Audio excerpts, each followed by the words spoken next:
الحمد لله نحمده ونستعينه ونستغفره ونؤمن به ونتوكل عليه ونعوذ بالله من شرور أنفسنا ومن سيئات أعمالنا من يهده الله فلا مضل له ومن يضلله فلا هادي له ونشهد أن لا إله إلا الله وحده لا شريك له ونشهد أن سيدنا وسندنا ونبينا وشفيعنا وهادينا ومرشدنا ومولانا محمدا أحمدا عبده ورسوله أما بعد فأعوذ بالله من الشيطان الرجيم بسم الله الرحمن الرحيم قال الله تبارك وتعالى في كلام المجيد والفرقان الحميد محمد رسول الله والذين معه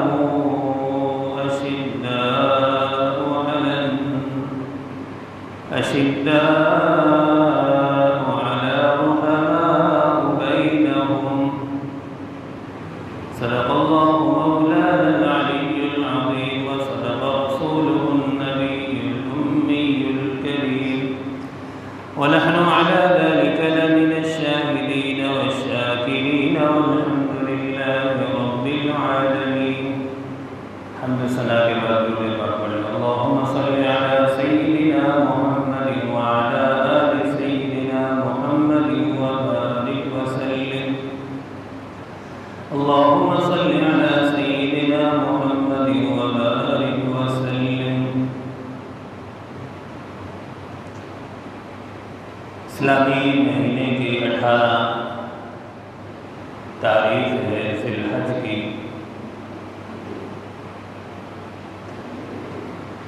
اس مہینے میں داماد مصطفیٰ جامع القرآن خلیفہ صوم امام المسلمین سیدنا عثمان غنی رضی اللہ تعالیٰ عنہ کو شہید کیا گیا۔ تو آج کی مجلس میں حضرت عثمان رضی اللہ تعالیٰ عنہ کی کچھ حالات واقعات، پھر جن لوگوں نے مظلوم مدینہ عثمان غنی رضی اللہ تعالیٰ عنہ کو شہید کیا، ان کا انجام کیا ہوا،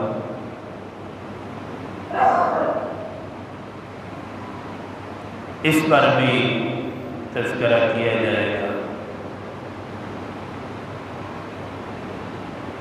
حضرت عثمان غنی رضی اللہ تعالیٰ عنہ ایک حیادار صحابی تھے، بڑی حیا والے انسان تھے۔ آپ کا نام تو عثمان تھا، ذی النورین جو ان کو کہا جاتا ہے، 2 نوروں والا یہ ان کا لقب تھا۔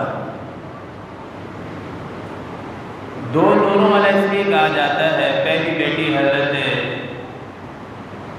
سے نکاح ہوا آپ صلی اللہ علیہ وسلم کی بیٹی سے، پھر اس کے بعد دوسری بیٹی کا نکاح آپ سے ہوا، 2 بیٹیاں آپ کے نکاح میں آئی امام الانبیاء صلی اللہ علیہ وسلم کی۔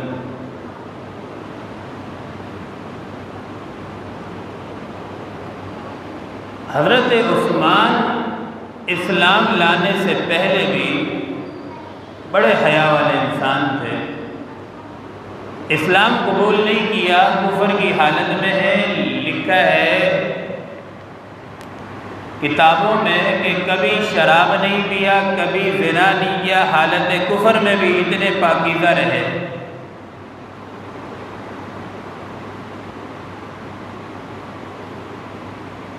اسلام لانے کی بعد کی تو بات ہی الگ ہے، اس وقت کی پاکیزہ دامن تو الگ ہی بات ہے، لیکن اسلام سے پہلے بھی کبھی غسل، کبھی شراب، کبھی زنا، ان کاموں کی طرف گئے ہی نہیں۔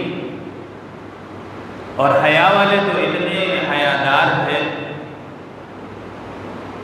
غسل خانے میں بھی لکھا ہے تاریخ میں، جب غسل فرماتے تھے تو کپڑے اتارنے کے بعد کھڑے ہو کر نہاتے نہیں تھے، بیٹھ جاتے تھے، اتنے حیا والے انسان۔ اور اسلام میں داخل ہونے کے بعد جب نبی کریم صلی اللہ علیہ وسلم کے ہاتھ مبارک پر بیعت کی، بیعت کرنے کے بعد جس ہاتھ میں بیعت کی، تاریخ میں لکھا ہے وہ ہاتھ کبھی بھی اپنے شرمگاہ سے ٹچ نہیں کیا۔ اتنا نبی کریم صلی اللہ علیہ وسلم کا ادب کی، ادب ہی سے تو سب کچھ ملتا ہے، بے ادب تو ہمیشہ محروم رہتا ہے، اس سے کچھ بھی نہیں ملتا۔ حدیث مبارکہ میں آتا ہے الدین کلہ ادب، دین تو سارے کا سارا نام ادب کا ہے، جس کے اندر ادب ہے تو سمجھ لو وہ دیندار ہے، ادب نہیں ہے تو سمجھ لو وہ بے دین انسان ہے، دیندار نہیں۔ اسی طریقے سے نبی کریم صلی اللہ علیہ وسلم کے ساتھ حضرت عثمان جتنی جنگیں ہوئی ہیں شریک رہے لڑنے کے لیے۔ اب جو ان کو غنی کہا جاتا ہے نا، غنی کہتے ہیں مالدار کو۔ ایک تو مالداری انسان کی دل کی ہوتی ہے کہ بڑا دل اللہ نے دیا ہو اور اللہ کے راستے میں کھل کر خرچ کرنے والا ہو، حقیقت میں وہ مالدار ہے۔ حدیث میں بھی آتا ہے نا الغنا غنى النفس، مالدار تو اصل وہ ہے جو دل کا مالدار۔ اب جن کے پاس پیسے ہوں، بینک بیلنس ہو، اللہ کے راستے میں خرچ نہ کرتے ہیں، وہ مالدار نہیں ہے، وہ مال کے چوکیدار۔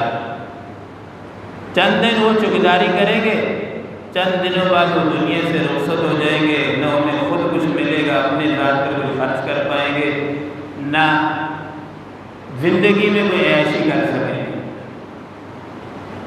بعد میں اولاد پھر مزے اڑاتی ہے، عیاشی ہوتی ہے، کمائی باپ کی ہوتی ہے، اور پھر سارا گناہ قبر میں باپ بھگت رہا ہوتا ہے۔ اس لیے اپنی موجودگی میں انسان نیکی کے کاموں میں خرچ کیا ہے۔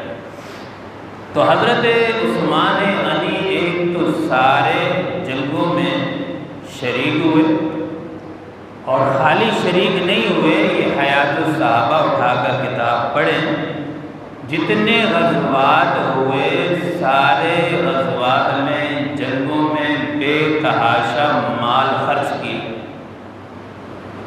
صحابہ اکرام میں تو عجیب شان کے مالک تھے، جب اعلان ہوتا تھا نا کہ جنگ کے لیے لاؤ تلواریں لاؤ، گھوڑے لاؤ، مال لاؤ، تو صدیق اکبر رضی اللہ تعالیٰ عنہ کے متعلق آتا ہے کہ گھر میں جا کے تلاشی کرتے تھے، جو کچھ ملتا سوئی تک بھی گھر میں نہ چھوڑتے، لا کر اللہ کے راستے میں پیش کرتے تھے۔ خرچ کرنے سے یاد رکھیں ہمیشہ کوئی چیز کم نہیں ہوتی، بڑھتی۔ آپ دیکھ لیں انڈیا میں، دیکھ لیں وہاں گائے کٹنے پر پابندی،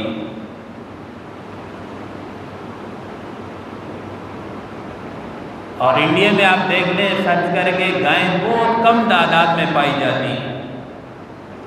پاکستان میں دیگر ممالک میں آپ دیکھ لیں روزانہ گائے کٹ بھی رہی ہے، اور بقرہ عید کے سیزن میں آپ دیکھیں ایک نہیں لاکھوں کے حساب سے نہیں کروڑوں کے حساب سے جانور کٹے۔ آپ نے نہیں سنا ہوگا کہ مارکیٹ میں جانور کم پڑ گئے ہوں، کبھی ایسا نہیں۔ جو چیز خرچ ہو رہی ہے اللہ کا قانون ہے، وہ چیز بڑھتی رہتی ہے، کم نہیں ہوتی۔ سید عطا اللہ صاحب رحمۃ اللہ علیہ فرماتے ہیں جو دو آدمیوں کو میں نے کبھی غریب نہیں دیکھا، ایک وہ آدمی جو اللہ کے راستے میں خرچ کرتا ہو، وہ کبھی غریب نہیں ہو سکتا، مالدار ہی رہے۔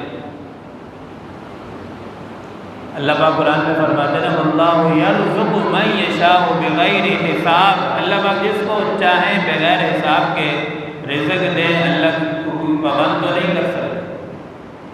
یاد رکھیں، جب بندہ اپنے رب کے ساتھ حساب کتاب رکھتا ہے تو پھر اللہ پاک بھی حساب کتاب سے اس کو عطا فرماتا ہے۔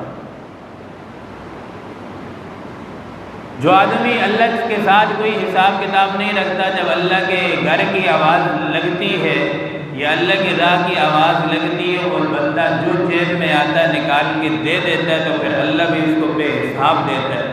لوگ دیکھتے رہ جاتے ہیں کہ اتنا مالدار کیسے ہو۔ تو حضرت عثمان غنی ساری جنگوں میں شریک بھی ہوئے، مال بھی بے تحاشا خرچ بھی کیا، اور نبی کریم صلی اللہ علیہ وسلم کے گھر مبارک پر بھی حضرت عثمان رضی اللہ تعالیٰ عنہ بے تحاشا مال خرچ فرماتے، بڑی شان کے مالک تھے۔ آپ کا شمار جو ہے عشرہ مبشرہ یعنی 10 صحابہ کرام میں ہوتا ہے جن کو دنیا ہی میں پیارے آقا صلی اللہ علیہ وسلم نے بشارت دی کہ یہ صحابی ابوبکر جنتی، عثمان جنتی، طلحہ جنتی، زبیر جنتی، ان میں حضرت عثمان بھی شامل ہیں کہ یہ بھی جنتی۔ بات کو مختصر کر رہا ہوں، مختصر ہے۔ اچھا، حضرت عثمان رضی اللہ تعالیٰ عنہ کی جو خلافت رہی 12 دن کم 12 سال آپ خلیفہ رہے، اور ٹوٹل خلافت کا عرصہ جو ہے وہ 30 سال تک خلافت چلتی رہی۔ یہ تو حدیث مبارکہ میں بھی آتا ہے نا، خود پیارے آقا صلی اللہ علیہ وسلم نے فرمایا کہ خلافت کا زمانہ 30 سال رہے گا، اس کے بعد بادشاہت آ جائے گی۔ تو حضرت عثمان غنی رضی اللہ تعالیٰ عنہ کی خلافت 12 دن کم 12 سال رہی، 6 سال تو اچھے طریقے سے چلتی رہی۔ عبداللہ ابن سبا ایک یہودی تھا، ملعون لعنتی، اس نے آخری زمانے میں پروپیگنڈا کیا حضرت عثمان غنی رضی اللہ تعالیٰ عنہ کے خلاف۔ آخرکار یہ پروپیگنڈا پروان چڑھتا گیا، لوگوں میں فتنہ پھیلتا گیا، بالآخر یہی ہوا کہ اسی فتنے کے نتیجے میں حضرت عثمان غنی رضی اللہ تعالیٰ عنہ کو شہید کر دیا گیا۔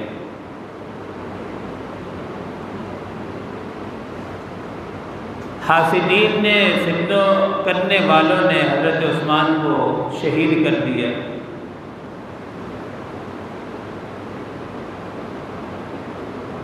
حضرت ابو ہریرہ فرماتے ہیں کہ حضرت عثمان غنی رضی اللہ تعالیٰ عنہ کی شہادت سے جتنی برکتیں تھیں وہ ختم ہو گئی، چلی گئی۔ یہ تو مشاہدے کی بات ہے، تجربے کی بات ہے، گھر میں ہر بندہ نوٹ کر سکتا ہے۔ بڑے بزرگ جب ہوتے ہیں تو بڑی برکات ہوتی ہے۔ والدین ہوں تو ان کی اپنی برکات ہیں، لیکن کچھ نوجوان والدین کو بوجھ سمجھتے ہیں، وہ کم سمجھ ہیں، کم عقل لوگ ہیں جو والدین کو بوجھ سمجھتے ہیں۔ والدین ایک اللہ پاک کی بڑی نعمت ہے، اور ہر نعمت کی قدر دنیا سے جانے کے بعد ہی ہوتی ہے کہ کتنی بڑی نعمت ہے۔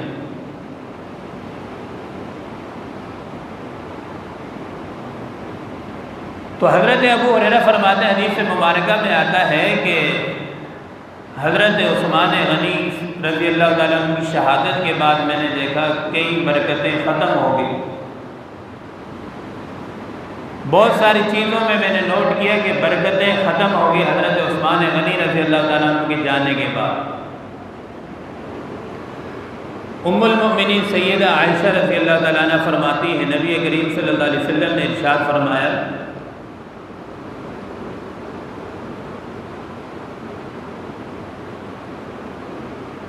پیارے آقا نے فرمایا کہ میں اس شخص سے حیا کیوں نہ کروں جس سے فرشتے بھی حیا کرتے۔ امام الانبیاء صلی اللہ علیہ وسلم نے ایک دفعہ مسجد نبوی میں تشریف فرما تھے، کچھ صحابہ ساتھ بیٹھے تھے، پیارے آقا بھی تشریف فرما ہیں، بے تکلفی تھی، صحابہ کرام بھی ساتھ ہیں۔ تو نبی کریم صلی اللہ علیہ وسلم کی تھوڑا سا پاجامہ مبارک، شلوار تھوڑی سی اوپر تھی، جیسے حضرت عثمان آئے تو آپ صلی اللہ علیہ وسلم نے فوراً چادر مبارک پاؤں مبارک کے اوپر ڈال دی، چھپا دیا پاؤں، اور فرمایا کہ میرے صحابہ میں اس سے حیا کیوں نہ کروں جس عثمان سے فرشتے بھی حیا کرتے ہیں۔ اور آپ کو جامع القرآن کا لقب ملا، اور آخری وقت شہادت کا بھی بڑا عجیب فلسفہ ہے، چونکہ قیامت کا دن ہوگا، شہید جب لایا جائے گا، شہید کا ہاتھ اپنے ہاتھ میں ہوگا، گردن اگر اللہ کے راستے میں کٹی ہوئی ہوگی تو گردن اس کے ہاتھ پر لے کر آئے گا، اللہ کے سامنے گواہی دے گا۔ جس جگہ پر شہید کیا جا رہا ہوگا، اگر افغانستان کی سرزمین ہے تو افغانستان کی سرزمین آ کر گواہی دے گی کہ خدایا یہ تیرے دین کے لیے تیرے راستے میں میرے اوپر یہ شہید ہوا تھا، میرے اوپر یہ کٹا تھا، ہر جگہ آ کر اس کی گواہی دے گی۔ لیکن دو شہید ایسے ہیں، امام الانبیاء احد پہاڑ پر کھڑے ہیں، زلزلہ آیا، پہاڑ ہلنے لگا، ایک نبی ہے، ابو بکر ہے، حضرت عمر ہے، حضرت عثمان ہے۔ اللہ کے نبی نے احد پہاڑ کو مخاطب فرما کر فرمایا، احد پہاڑ تو کیوں ہلتا، تیرے اوپر تو ایک نبی ہے، ایک ابو بکر ہے، دو شہید ہیں۔ دو شہید سے مراد حضرت عمر تھے جو شہید ہوئے، حضرت عثمان تھے جو شہید ہوئے۔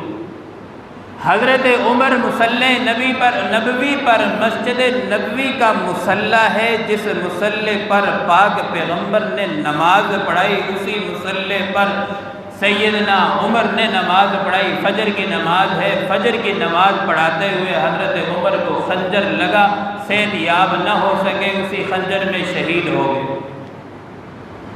اور کل قیامت کا دن ہوگا، مسجد نبوی آ کر حضرت عمر کی گواہی دے گی، مصلی پیغمبر آ کر گواہی دے گا حضرت عمر کی۔ تو بات چل رہی تھی حضرت عثمان کی شہادت کی۔ حضرت عثمان کی جب شہادت ہوئی، بڑی غمناک شہادت ہے۔ حضرت عثمان قرآن مجید کی تلاوت کر رہے ہیں۔ کیا ایمان افروز شہادت ہے! آج مرنے والا کوئی ٹی وی کے سامنے مر رہا ہے، آج مرنے والا کوئی کنجریوں کے گانے سن کر مر رہا ہے، دماغ میں بکواسات بھرے ہوئے غلیظ خیالات بھر کے مر رہا ہے۔ قربان جاؤں حضرت عثمان کی شہادت پر، جب آخری وقت شہادت کا وقت آتا ہے، دنیا سے جانے کا وقت آتا ہے، حضرت عثمان تلاوت کر رہے ہوتے ہیں، طٰہٰ مَا أَنزَلْنَا عَلَيْكَ الْقُرْآنَ لِتَشْقَىٰ، یہ قرآن کی آیتیں پڑھتے ہوئے دنیا سے جا رہے ہوتے ہیں۔ سب کے سبحان اللہ۔ اور کل قیامت کے دن حضرت عمر کی گواہی دینے کے لیے مصلی پیغمبر آئے گا۔ قربان جاؤں جب حضرت عثمان کی باری آئے گی تو قرآن آ کر گواہی دے گا، جس کی گواہی قرآن دے۔ اور یاد رکھیں، یہ قرآن حق کی کتاب ہے، اللہ کی کتاب ہے۔ آج یورپ والے اہل باطل کافر یاد رکھ لیں، حق اور باطل دو چیزیں ہیں۔ باطل مٹنے کے لیے آیا ہے اور مٹ کر ہی رہے گا، باطل مٹنے کے لیے آیا ہے اور مٹ کر ہی رہے گا۔ حق چھانے کے لیے آیا ہے اور قیامت تک حق چھا کر رہے گا۔ یہ کتاب اللہ ہے۔ جو معاملہ ہوا ہے، جن نے قرآن جلایا ہے کافروں نے، یاد رکھو انہوں نے قرآن کے ساتھ ظلم نہیں کیا، بلکہ انہوں نے اپنا چہرہ دکھایا ہے۔ انہوں نے دہشت گردی کر کے بتایا ہے کہ ہم دہشت گرد ہیں، ہم تنگ نظر ہیں۔ اسلام والے تنگ نظر نہیں ہیں۔ آج تک کسی مسلمان نے کسی یہودی کی کوئی کتاب نہیں جلائی، آج تک کسی مسلمان نے کسی کافر کی مقدس شخصیات کی توہین نہیں کی۔ کیوں نہیں کی؟ اس لیے کہ مسلمان اسلام والے تنگ نظر نہیں ہیں، دہشت گرد نہیں ہیں۔